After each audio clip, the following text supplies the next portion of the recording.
Hello, everybody, and welcome or welcome back to the second shelf and to another nonfiction November type video. I want to talk about some of my favorite nonfiction books. I have a stack of 10, so it will be speed dating because you know how I'm prone to waffling. And if I talk about each book in the length that I want to talk about it, it's like an hour-long video. We don't want that. But I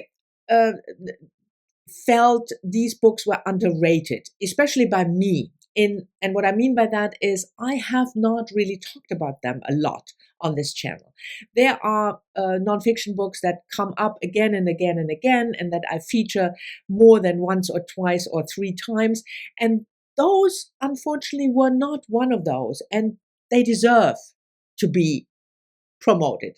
So I will go from A to Z in alphabetical order of the author, and I will, like I said, try to speed date and keep this video under 20 minutes.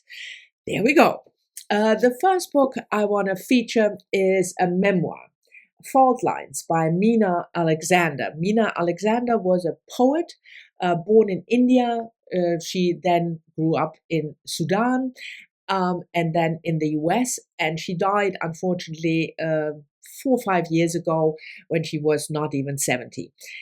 And this is her memoir about crossing borders, about the fault lines in her life and the life of her family. It's not your typical straightforward, linear by a memoir or autobiography. It's theme oriented. It's very poetic. Poet. But if you want to read something about what it means to be an immigrant, to be a poet, this is certainly a fantastic book to read. The next one is for people who were always interested in philosophy but didn't quite know where to start, or it's dense and it's boring, and read this. Sarah Bakewell at the Existentialist Cafe, Freedom being an apricot cocktails. So this book is about famous philosophers in the 21st century who invented a way of philosophizing that is, we call existentialist, like Simone de Beauvoir and Sartre and the German Heidegger. And this book is such a treat because it introduces you into the thinking of this philosophy in a very intellectual way, but it's also very funny. It's lighthearted. It's not pretentious at all. So like I said, if you always wanted to read something, especially about 21st century philosophy, at the Existentialist Cafe. Fantastic. The next book is more for people interested in art, poetry, film, painting, and then especially, of course, by women. And I'm talking about this book, The Equivalence by Maggie Doherty. This book is, you see Anne Sexton on the cover, this book is about 4 women. I want to get them all right. The poet Anne Sexton and Maxine Cumin, the painter Barbara Swan, the sculptor Mariana Pineda, and the writer Tilly Olson. And they all went to Harvard on a newly created fellowship, newly created in the 1960s, for women. And especially for women who didn't have a PhD, but the equivalent of a PhD. So been published or had exhibitions or shown their paintings or what have you. And this was a new way for women to be able to have, as Virginia Woolf pointed out, a room of one's own. The women became friends, competitors. Sylvia Plath is also playing a role in here. It's just a wonderful book about women giving a chance finally to do something artistically with their life. And yeah, if you are interested in that at all, The Equivalence is a fantastic book to read. And then we move on to something completely different. And no, it's not about beer. 9 Pints by Rose George is about, that's why it's red, is about blood. And no, don't be squeamish. It's not, I'm not squeamish, but I think still if you're squeamish when you see blood, you can still read that if you're interested in the topic. So Rose George explores the history of blood, so to speak. How did we learn about our blood in our body? How is blood sold, for instance, when it comes to you need blood for operations or something, what research is done with blood, what is the meaning of blood for us, for our body. So various topics all related to blood. And it's absolutely fantastic. She explores so many avenues, and I learned so much about not only the science aspect of blood, but also the economic aspect of blood. And it's really well written, well researched. The topics are presented in an engaging way. And yeah, if you are interested at all in this type of science and always wanted to know, what's the deal with our blood, then I can highly, highly recommend 9 Pints by Rose George. The next one, we go back to art, and this is a book that I recently read, and I did, speak enthusiastically about it in at least one video, and that is Women in the Picture by Catherine McCormick, Women, Art, and the Power of Looking. This book looks at how we depict women in art, or how women were depicted in art, in famous artwork, especially by male painters. She organizes the book according to a couple of archetypes. Can you see that? Venus, mothers, maidens, and damsels, and monstrous women.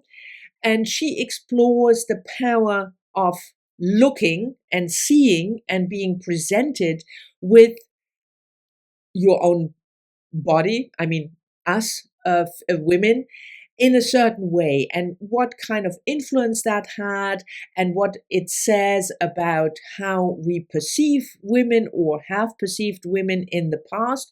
It's still going on, so yeah.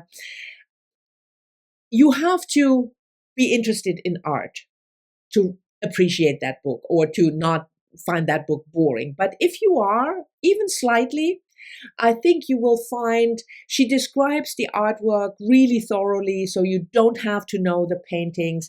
It doesn't matter if you have never seen them. I mean, you can Google them, of course, but it doesn't really matter because she describes them sufficiently for you to know what is going on. I think it's a really interesting way of tackling the way we look at female bodies in the past, but also now in the present. And the next one, we are now at M already, and it's only 9 minutes. Yeah, me. The next one is a book about books, but a little different than what you might think it is about. So I'm talking about Anne Morgan's book, The World Between Two Covers, Reading the Globe. And this book was published 2015. I didn't say the publication date of the other book. So this is fairly recent. And Morgan tries to read books from every country in the world, reading the globe. And she had a blog about her quest. In 1 year, she wanted to do that. And she, on her blog, she published reviews of the books she read. And then she wrote a book about it. But this is not a compilation of book reviews, if you are expecting that. No, it's about her journey, this year-long journey of trying to read books from 190 something countries. And she talks about publishing, and she talks about the difficulties of getting translations. So it's more about a memoir about that year in her life than about the specific books. And I think that's why this book has a fairly low rating on Goodreads. I think it's 3.2 or something, which I feel is, she deserves more, but I guess people expected something else. But if you are interested in a project that this woman had about reading the world and the what she encountered in that year, trying to complete the project, I think it's really interesting. It's well written, and I love this type of project. I mean, I'm a planner myself, so I can certainly recommend it despite the low rating on Goodreads. And then I have a book by an Irish author who now lives in Canada. Emma O'Toole, Girls Will Be Girls. This is her, it's a memoir / essays. It has about 12 chapters. 12 chapters. Again, organized in topics, and she explores what it means to be a woman in terms of things like body hair, or the way we dress, or, the face, the makeup.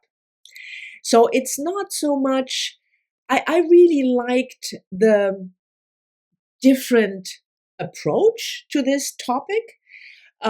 It's still a book about sexism, about misogyny, about how we look at women differently. So it goes well with women in the picture, but it takes a different approach than a lot of books that you might have read on this subject. And that's why I think it's really worth checking out. You see the subtitle, Dressing Up, Playing Parts, and Daring to Act Differently. And she became famous especially for showing her body hair on television, like under her arms. So yeah, that was a thing that went viral. I think it's thought-provoking about stuff that we probably don't even think about on a daily basis. And that's why I would say this book is a recommendation if you're interested in that topic of feminism, sexism, misogyny. Next book is about language and stuff that came before language. I thought this was brilliant. Geneviève von Petzinger, really German name, but I think she is a National Geographic's emerging explorer. So she's American, I think, but the name is very, very German. The First Signs, Unlocking the Mysteries of the World's Oldest Symbols. So it's before language, and it's even before, it's about caves, but even before the famous paintings in caves that we all are familiar with. This is about the signs, the hand print in caves, and signs like dots and lines. I don't think I have a picture ready. No, not really. I'm sorry about that. Yeah, the 2 red dots, for instance, signs like these that were considered for the longest time just being, like scribbles, like doodles. And she tries to give us the latest research on what it means. And one of the things also that turns out that a lot of researchers assumed all the paintings and the hands, for instance, the famous handprints in caves, were all about men, were all made by men. And then it turns out from research that women have a different shape hand, and most of the handprints were obviously female hands. So stuff like that. But also these pre-painting, pre-writing kind of communication signs. I thought it was fascinating. You have to be interested in that type of science. I don't think this is a book for everybody, but if you find language, the history of language, the history of human development, in terms of painting, science, writing, interesting, I think you will love this book, like I have, by the way. Only 2 to go, 15 minutes. Yes, yes, yes. This is also, the next one is a fairly recent read for me. I read this with Heidi from my reading life. Oh, and I think I read this with, either I read this with Doris from all the books, or she read it too and loved it as well. And this is Paola Ramos, Finding Latinx in Search of the Voices Redefining Latino Identity. Like I said, a relatively recent publication, 2020. And Paola Ramos is a journalist, and she is traveling through the US. It's a book about being Latino in the US. And it's a journey from the West to the Southwest, then the South, then the Northeast to the Midwest, and in between, and then finding Latinx. I thought this book was fantastic. I learned so much about what it means to be Latino or Latinx, Latina in the US. The differences, the huge differences between these people that me, stupid white girl, just lumps together as Latina, where they came from, the back history of the group, but also the differences in terms of it's not that all those groups are loving each other. So it really is a completely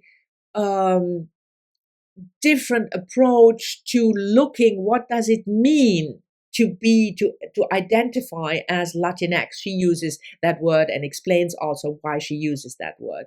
And it goes, like I said, through a journey through the United States. And if you are at all interested in finding out more about the group of people calling themselves Latino, Latina, Latinx, read this book. It's really, really fabulous, engaging, and important and interesting. And now the last one, Rafia Zakaria, The Upstairs Wife, An Intimate History of Pakistan. Rafia Zakaria, you probably know her for her book about the veil. She wrote a book about feminism, white feminism, against white feminism. But this is her most personal book, I would say, because it's about her family and the story about the second wife, the wife upstairs, the concubine, if you want to use that word. And at the same time, it gives you a history of Pakistan during that time. So this is in the 1960s and then 1980s. So it is not the very, very, very recent history. It's the history of Pakistan a little while ago. And the family dynamics and the way it works in that family is kind of a vantage point or an example for how Pakistan society works. I thought this book was really, really good. It gave me insight in a society I know very little about. And it was also very personal and very, like it says on the tin, intimate. 19 minutes. Yes. So these are 10 books that I feel should be promoted more, should have been promoted more by me, that are underrated, that are favorite reads of mine. I've read all of them within the last 5 years or so. So I hope you've enjoyed that. Thank you very much for watching. As always, leave me a comment if you're so inclined, and I'll talk to you all soon in the next one.